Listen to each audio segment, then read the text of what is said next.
Hey guys, so this is my second attempt at recording the period 2 overview. I was not able to save it. Um, so I will try and be as thorough as the first time, but bitterness may take over at some point. So basically, our time period here in period 2 goes from 1648 at the Peace of Westphalia until the Congress of Vienna in 1815. Some major topics we're going to talk about is the governmental choices that are made, absolutism versus constitutionalism, and some examples of what those states look like. What the old regime, depending on where you are, it could mean a number of different things, meaning the pre-industrial kind of regime and circumstances in individual states in Europe. The agriculture and first industrial revolution, which I know the first industrial revolution, as I referenced in the period 3 video, kind of fits conceptually more with period 3, but it's here timeline wise in period 2, so it doesn't really matter to you, but we're going over it here as well. In addition, we'll look at some of the choices in the pre-industrial economy in the 18th century, the Enlightenment and its influence on Enlightenment Absolutism, and of course the French Revolution and the Napoleonic era as we conclude period 2. So we really have two different government models at this point in time. One is absolutism. So absolutism is the idea, of course, that you have a monarch with, at least theoretically, unlimited power. That there is no representative body, there is no independent court system that limits the monarch. Now, in reality, normally they have to compete with the nobility in some way, shape, or form by granting them special privileges or some other. Generally, that's the case. But in reality, yes, the idea is that there's no limitation on the king or queen, mostly king. And good examples of this would be, Prussia, Austria, Russia, and then in Western Europe, France is the perfect example. Louis XIV, the most significant one. We'll look at him and France as a case study, really, in a second. Constitutionalism is, of course, a concept in which the power of a monarch or any entity, but at this point it's going to mostly be monarchs, is limited by some sort of institution or document or something in some way, shape, or form. That the government's power is essentially limited and not untethered to any other organization or law or something like that. So it's the difference between, taxation by consent, representation, versus taxation by decree, where the king just does what he wants. Good examples of this, of course, include the UK and actually for most of this time, England, not really the UK until 1707, the Dutch Republic, and Poland. Poland is another kind of story, and we kind of will reference that in another time. So we have really different philosophies here, and it's important to recognize that they are necessarily in conflict at times, right? So we have these three people who we looked at this year, Jacques Bousset, who will advocate for divine right absolutism. So, an absolutist government, as I described before, but also that the reason why there should be an absolute government is that God willed it to be, right? And said, put one person on the throne, and to challenge that person is to challenge the will of God. Thomas Hobbes, in his Leviathan in 1651, will also advocate for absolutism, but not because he believes in divine right, but because he believes in a social contract in which people are too incompetent and evil to govern themselves. And so there should be a social contract in which people give up their right to influence the government in order for their own protection, that it's a philosophical choice.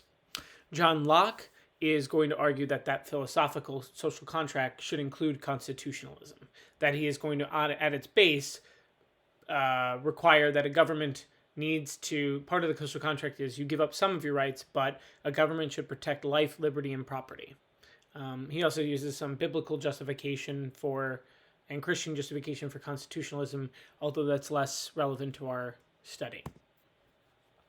So absolutism, which I kind of already indicated the broad idea here. Louis XIV is a great example of the most ostentatious monarch that Europe has probably ever seen. Advocate of divine right. That's very famous quote here, "L'état c'est moi." The idea is, I am the state. That there is no difference between who the monarch is and who the state is. Right. This is the opposite of nationalism. The idea that a state represents the will of a group of people. That is a more modern concept of a state, not the case in France in the 17th century. If you ever hear anyone referred to as the Sun King, that is who they're talking about as well. Famously, as part of his absolutist model, the quote goes, "One king, one law, one faith." Right? One person in charge, one person decreeing the law, and only Catholicism, which he will make the case after 1685 when he revokes the Edict of Nantes, which had granted limited opportunities for Huguenots to practice Protestantism and ultimately demand that everyone be Catholic in France. He'll also build up Versailles, this ridiculously ornate building that is essentially like a theme park for nobles. They all come in, they have the Hall of Mirrors. It is this absurdly ornate building that eats up a huge percentage of the budget, which is a problem, and we'll mention it. He also, in order to fund many of these things, will sell a lot of nobility, noble titles. And so there is this conflict in the aristocracy between nobles of the robe and nobles of the sword, who are the people who bought their noble title versus those who have had it passed down within their family lineage for centuries. He is going to advocate for, and this is a common trend, his finance minister, Jean-Baptiste Colbert, will create this focus on mercantilism, which we discussed in another video, and booleanism. Booleanism is really more or less a tenet of mercantilism, in which the goal is to accumulate as much gold and silver as possible. That's called bullion as well. And that is a measure of your state. He will also fight a great deal of wars. This is what happens when you have one person making choices. He develops a large standing army, a professional army for the king rather than nobility, like we saw in the feudal era. While he has some militaristic successes, ultimately he is leaving France in a very difficult economic position, and they are trying to catch up. And so while he dies fully 84 years before the French Revolution, 74 years before the French Revolution, his kind of economic choices certainly reverberate even later on, in addition to other things. In the Western world, essentially, the nobility is limited by the king under an absolutist government. Middle class is a limited group of people, but their influence in cities is significant, craftsmen, people like that. And peasants are free. We're not living in a feudal state. In the Eastern absolutist world, like in Russia, for example, the nobility is very, very powerful. Peter the Great, Catherine the Great, they all have to kind of manage the nobility. And in doing so, they give the boyars, those Russian nobles, a lot of authority over their serfs to the point where they are essentially slaves. There's very little middle class in Eastern Europe as a result of the lack of urbanization, the lack of modern economies. And like I had mentioned, those peasants are still held in serfdom in Russia until the 1860s. Three other states that are absolutists at the time, but I just want to give a brief overview of. So we see Prussia, Austria, and Russia. Firstly, if you ever see those names to associate them appropriately, Russia was the Romanov dynasty for 300 years until Nicholas II and his entire family are killed in Yekaterinburg in 1917 in the Russian Revolution. The Habsburgs obviously are hugely powerful from the 1300s until the end of World War I in Austria, and the Hohenzollern in Prussia. That's the name that maybe you haven't seen as often, but if it pops up, that's where you associate it with political leadership in Central Europe. So Prussia is, the famous line, it's not a state with an army, it's an army with a state. There are all sorts of choices that are made there. There's some religious tolerance. We're going to talk about this when we talk about the Frederick the Great, for example, and Enlightenment Absolutism. But basically, the Junkers are the political class the aristocratic class that trades off some of their political power in exchange for having serfs.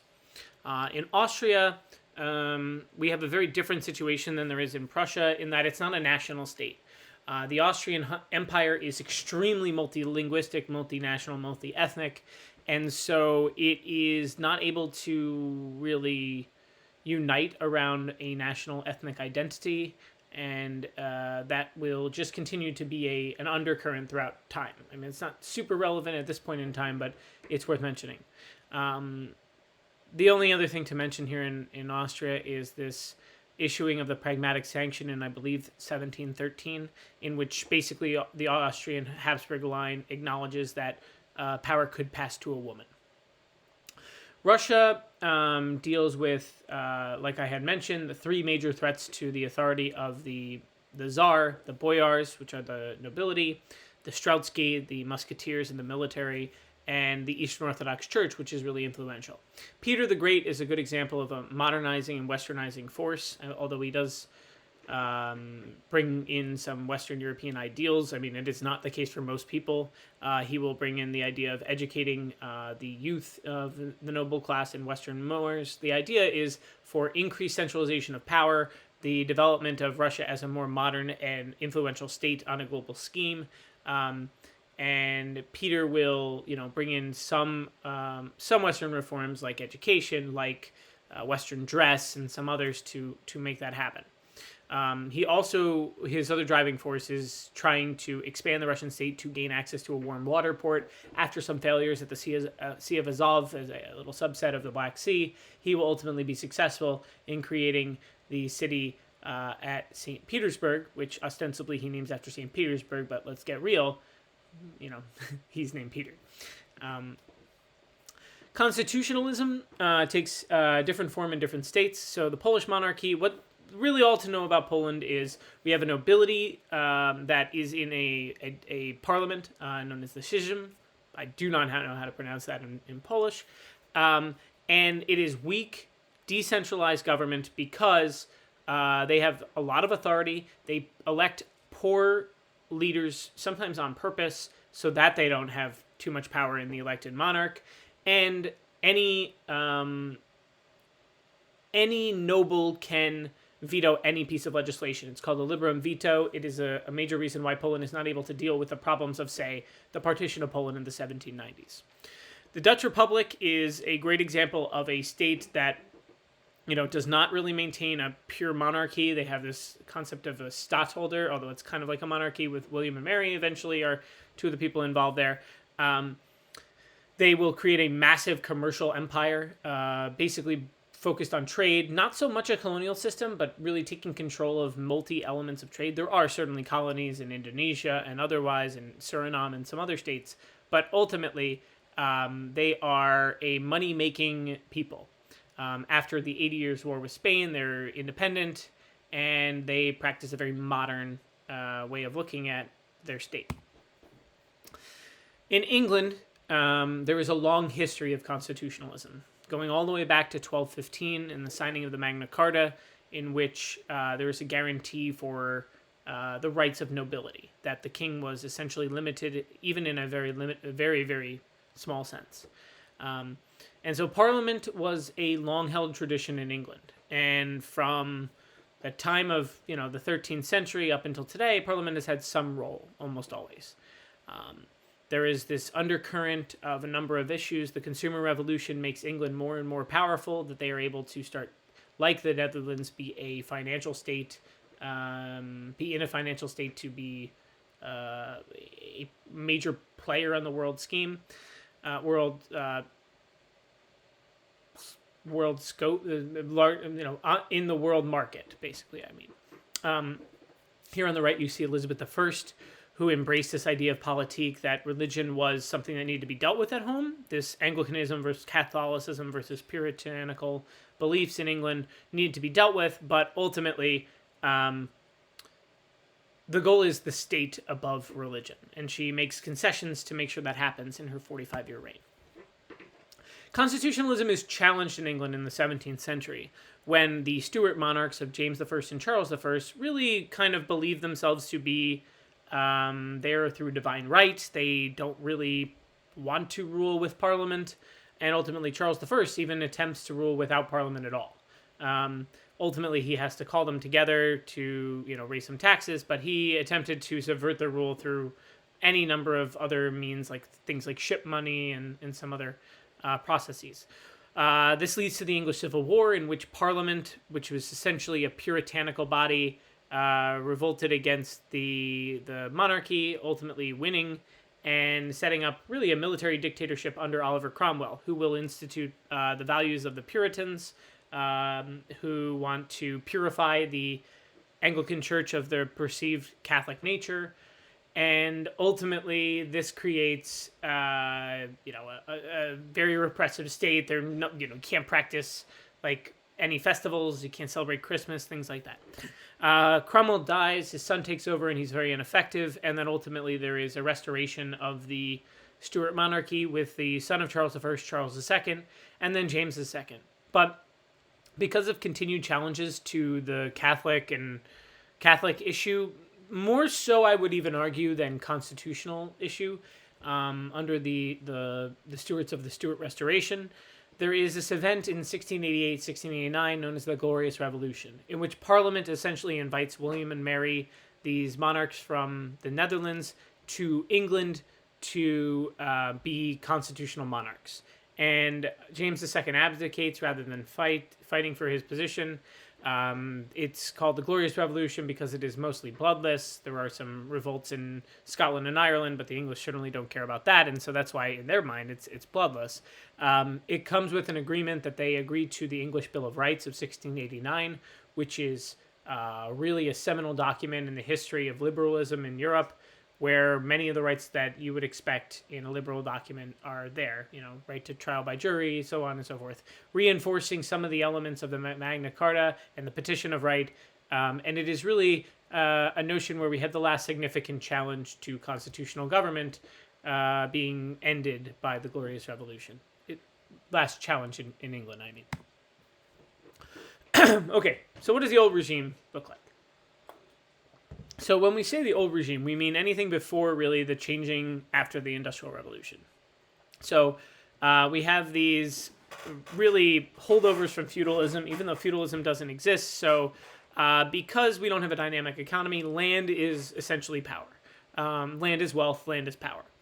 There are all sorts of institutions like churches and guilds that continue to wield certain power, including, of course, aristocratic elites, who have certain privileges, and this is us talking very broadly in Europe. And then peasants or serfs, depending on where you are generally subject to the will of their masters, whether that be the monarch or the nobility that they work for. In this time, during the growth of the consumer revolution, there is a aristocratic resurgence. There is an expanding power of the monarchs, and this comes in a clash with nobility, essentially. The family economy is the basic unit of the state, where we have this nuclear family in the north and west of England, and an extended family system in the eastern part of the north and west of Europe, and then in the eastern part of Europe, the extended family system. That in a time before the wage labor system, this is just how the basic unit of economics works. So in the 17th century, really, in 16th and 17th centuries, we have the development of the British Agricultural Revolution. Most of the developments are in Britain. It's not that it only impacts Britain, but it's often referred to as the British Agricultural Revolution. And so through a series of innovations like understanding how to rotate your crops so that you use the appropriate soil at the appropriate time and don't leave part of your land fallow for a long period of time, or new fertilizers, a automatic seed drill by Jethro Tull, selective breeding techniques that make the Belgian blue cow there that you see there, these gigantic fat cows that are able to produce a great deal more milk and more meat when it's necessary. One of the most important developments, though, is not even in a real innovation. It's a piece of legislation known as the Enclosure Movement. And so the enclosure movement is essentially that wealthy landowners will advocate for the end of the commons. Basically, it used to be that most people in England were small-scale, self-sufficient farmers. They would farm on the same area. They would leave. No one would own the land. The idea now is that, like in the concept of modern private property, you would fence off a given area, and that would be the area for one farmer's land versus another. And then within that, now we have large-scale farms. This actually leads to all of these things lead to population growth because there are increased crop yields, but it also leads to limited work for some of those self-sufficient farmers, and so many of them move to the cities where there really isn't work yet. So the Industrial Revolution comes about, and it is only really possible because of the Agricultural Revolution. Before, almost everyone needed to farm. So when you have a larger percentage of the population that wasn't required to produce food, which is as basic human need as exists, you can do other things like produce goods. And so the cottage industry, you'll also see it called the domestic system or the putting out system, was this old scale manufacturing idea where, people made stuff in their homes and then they sold it. Someone would build a chair and sell the chair. And you pay by the chair, and this is the pre-industrial revolution. But as a result of the technological innovations, particularly in the textile industry first, we start to see factories develop for the first time. And so in those factories, there are going to be any number of very significant changes, and we have an industrial revolution. Because now people are working in factories to produce goods, they are working a certain time, and they are replacing the old putting out system. And so the Industrial Revolution has unbelievable effects on the world. It first takes place in Great Britain for a number of factors, basically access to coal, a political and intellectual climate that allows it, and some other factors as well. But effects are changes in work patterns. So for the first time, people are working a wage labor system, really.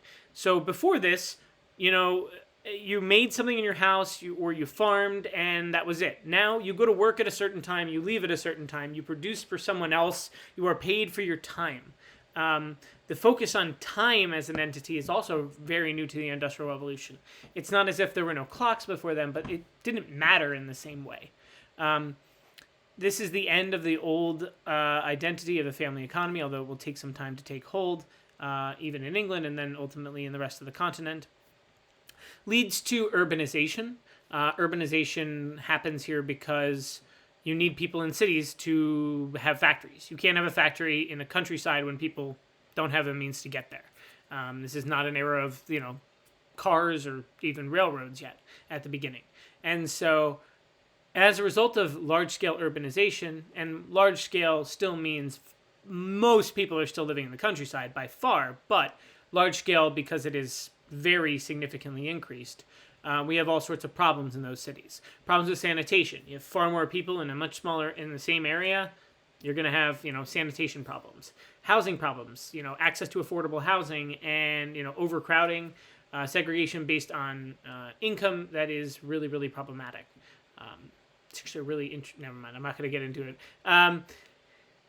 Consumer revolution is continuing under the Industrial Revolution, where there was a push during the colonial era where there were more and more goods that could be sold, and so people, wealthy people were buying luxury goods. That is greatly increased by the Industrial Revolution. The Consumer Revolution absolutely predates it, but it is wildly increased and expands the amount of people who are able to buy things, because some people will have some disposable income. Not that most people are doing all that well, really, in this time period, but it really represents a change in access to goods, because the goods will be much, much cheaper and continue to be produced for more and more cheaply.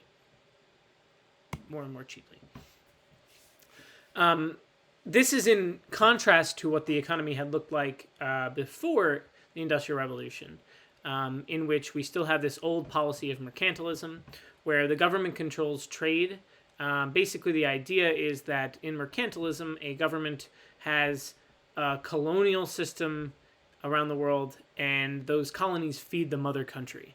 And basically, you want a favorable balance of trade, meaning you import stuff of less total value than what you export. So you're generally importing raw materials, exporting finished goods. Those colonies provide you those raw materials and some markets in which to sell that. Additionally, this booleanism that I referenced earlier of maintaining gold and silver in your treasury was thought to be the safest way to maintain a healthy, economically viable state. This is pushed forward by, in many regards, in most of the mercantilist model, is based on, slavery, where the triangular trade, Atlantic slave trade, fuels this plantation agricultural system that really started with the Spanish and the Portuguese, but ultimately is continued on with the English and the British and the English and the French and the Dutch, in which formerly West African people are put to work, obviously in horrific conditions, and forced to cultivate crops, most of which are cash crops, meaning like tobacco, cotton, coffee, sugar, these kind of crops that are very, very valuable around the world, but interestingly are not necessary for human life. It's not like they're producing potatoes or something. And slavery is the backbone of this whole concept. All right, so moving on to the Enlightenment. The Enlightenment is a hugely influential event. I mean, it really leads, it comes from the scientific revolution in the mechanistic view of the world that Newton had developed, and it is applied to philosophy. The idea that the world could be handled rationally, that you could interpret different events. Now, it is really, really complicated. So people like Locke and Montesquieu are talking about like limited government, and Immanuel Kant is talking about morality, and Diderot is talking about atheism and the accumulation of knowledge, and Wollstonecraft about women's rights, and Beccaria about criminal justice, Voltaire about religious liberty, Adam Smith about capitalism. What unites all of them is that it is a time in which this rationality is applied to philosophy. It was trying to deal with the problems of the times, and deal with the understanding now that's coming from the scientific revolution, and this identity of like the scientific method sort of applied to thought, philosophical thought. It generally is only influential in Western and Central Europe, not really in Eastern Europe. There's really not access to these materials as a result of many of the factors that we already looked at with serfdom and the agrarian nature of those states. It spread through new print culture. Salons and coffee houses are examples that are always given of places in which elites in cities are able to share their information. Enlightenment Absolutism is a concept in which basically the idea is that some monarchs were influenced by the Enlightenment, even though they were not living in states with representative institutions, and so they could apply some of these principles, like Catherine allows for some education and religious toleration in Russia, Catherine the Great, but she maintains being an absolutist ruler. She, for example, while doing that, also makes serfdom way, way worse. So definitely not embracing all of the principles of the Enlightenment. Frederick II is probably the most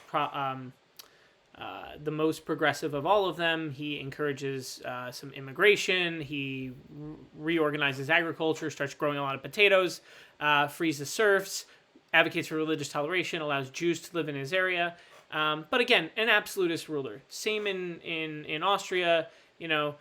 Some of the freedom of religion and press, to some extent, the funding of hospitals and schools and some of these other public institutions takes place in the Austrian Empire. But ultimately, the message is this. These three people and some others are influenced by the Enlightenment and might take small measures in that regard. But ultimately, they're very limited in their ability to do much because fundamentally the Enlightenment is doesn't fit the model of absolutism. That it is really not in that same vein. Not that everyone in the Enlightenment was against absolutism. There are people like Thomas Hobbes and some others who certainly argued for it, but ultimately there's a problem in trying to believe in this. Okay. I believe our last topic here will be the French Revolution. So we're going to get into each one of these. So I'm not going to really talk about each one of these on here, but this is a broad scale timeline of the French Revolution. And let's look at where it comes from. So the French Revolution has a number of causes. Basically, the long-term causes are France is constantly fighting a series of wars based on, the practices of Louis XIV, but then his predecessors, Louis XV and XVI as well. More immediately, they were fighting in the American Revolution and the 7 Years' War, and very, very expensive. The Enlightenment, though, and some of the changes to the economic system are probably the most significant immediate causes. So basically, a bourgeois group has developed, meaning a non-aristocratic, wealthy group of people. People who were not aristocratic, but now had wealth and wanted a say in government. And France, for example, had aristocrats that were given a number of privileges, but if you were wealthy and not an aristocrat, you had to pay taxes, unlike the aristocrats, and you didn't have much say in anything that happened. And so this group of people are the ones that really lead the beginning of the French Revolution. Not the whole thing, but the beginning. They're deeply influenced by Enlightenment ideals, calls for individual liberty and basically classical liberalism, as I dictated in another video, I think in period 3. And you can look at classical liberalism there. But basically, Louis XVI is out of money. He calls the Estates General, which was this parliamentary organization which barely exists because it hasn't met in 175 years since 1614. And in doing so, he begins the process of his own demise. Basically, the French Revolution begins there where some members of the Estates General leave, form something called the National Assembly, which was supposed to be a representative organization of the nation, not just of the king. Remember that kind of difference that I already mentioned. They take something called the Tennis Court Oath and say, I pledge in this tennis court right here, this painting by Jacques-Louis David, in which they will write a constitution for France before they leave that room. And so they produced the Declaration of the Rights of Man and Citizen, which is a document influenced greatly by Montesquieu and by Rousseau, very much about the separation of powers, influenced by the American Constitution and Declaration of Independence. And the same, really more than anything, they're both influenced by the Enlightenment. By certainly John Locke, by Rousseau, who is more about the general will. If you ever see that term general will, it's associated with Jean-Jacques Rousseau, who's some people would argue a proto-socialist kind of. And there's all sorts of events in 1789 as the revolution begins. And this Bastille, the storming of Bastille on July 14th in 1789 is the symbol of the beginning of the revolution. And yet only a few people are let out, but they were political prisoners, and the idea was that this was the end of unchecked power in France. And so the liberal stage brings in a lot of people. It brings women into the revolution as well, although the revolution will not end up being very successful for women. They don't gain a lot. There's the passage of the Civil Constitution of the Clergy, which is the first step really in France reforming its relationship with the church. This was the idea that the French state would be in charge of putting people into bishoprics and priesthoods, which comes into conflict, obviously, with the Catholic Church. In their new constitution, they are basically creating a classically liberal government. In 1792, things start to shift into what we call the radical stage. So instead of liberals, now we are replaced by radicals here. Radicals are people who are much further left. The Jacobins are the ones that eventually this club, it's really a political party, that ultimately overthrow the constitutional monarchy that had been there and establish a republic. So up until that point in 1791, 1792, Louis XVI was still the king. He was just limited. Now he is going to be gone. And in fact, as you can see here, his head is going to be chopped off. And that is going to be, with the guillotine, which is a symbol of the Enlightenment to them, that everyone was killed by the same mechanism as applied within the Reign of Terror. The Reign of Terror represented to the Committee on Public Safety, the group that was now ruling France in the French Revolution in the radical stage, represented a short time period that they said there needed to be a period of terror to get rid of the enemies of the revolution. Ultimately, the person in charge, Maximilian Robespierre, who called himself the part of a dictatorship of the people, which is an insane term, wanted to impose this republic of virtue. Ultimately, it turns in on himself, and he is killed as well by something called the Thermidorian reaction. The other thing that takes place in the radical stage, other things that take place, we have the turn against women, repression of women's rights, and de-Christianization. So the more aggressive secularization of the French state, including creating like a new calendar and a new set of time. All of these are to employ the rationality of the Enlightenment and to get rid of the old regime, the ancient regime, anything associated with it, whether that be the Christian calendar or time or the imperial system of measurement is replaced with a metric system. That's the only one that really lasts. Like I mentioned, Robespierre is killed. And after this, there's kind of an acceptance that maybe there's going to be a turn back towards, moderation. And then by 1795, there will be the Directory that will take hold from 1795 to 1799, at which point Napoleon will take full control. In the Napoleonic era, in 1799, he will start to reimpose a dictatorship, essentially. Napoleon will be an emperor. He will, however, make some liberalizing reforms, like, advocate for universal male suffrage, although, again, he's kind of, plebiscites are not really worth that much when they don't necessarily hold any value if it happens. Napoleon will end really the French Revolution here. He will embrace some of the principles of it, but certainly not all of them. So in 1801, he makes peace with the Catholic Church. This is the Concordat of 1801. Will allow for legal toleration of Christians, and he will bring back the Christian calendar. So this is a turn back towards the church, back towards a relationship here with Rome. He will make many more liberalized financial reforms to try and stimulate the economy. France will become more modern in his era.